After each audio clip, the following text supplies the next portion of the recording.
Hey guys, welcome back to George Basics Crypto and Finance. In this video tutorial, I will teach you how to link your Cash App to your Chase bank account. First of all, you need to open your Cash App on your mobile phone. Then you need to click the profile icon on the top right corner. Scroll down until you will see linked banks, which is right here. Click it and then click the plus icon on the left side. Now you need to click no card ? On the bottom.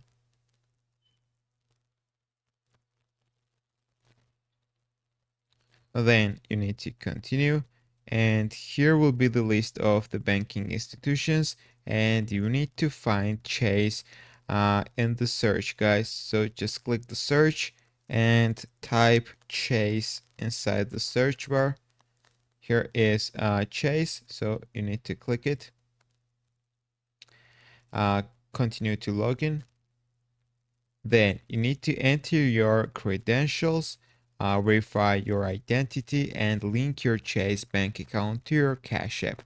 So that's all I wanted to show you. If this video was helpful for you, don't forget to click the like buttons and don't forget to subscribe.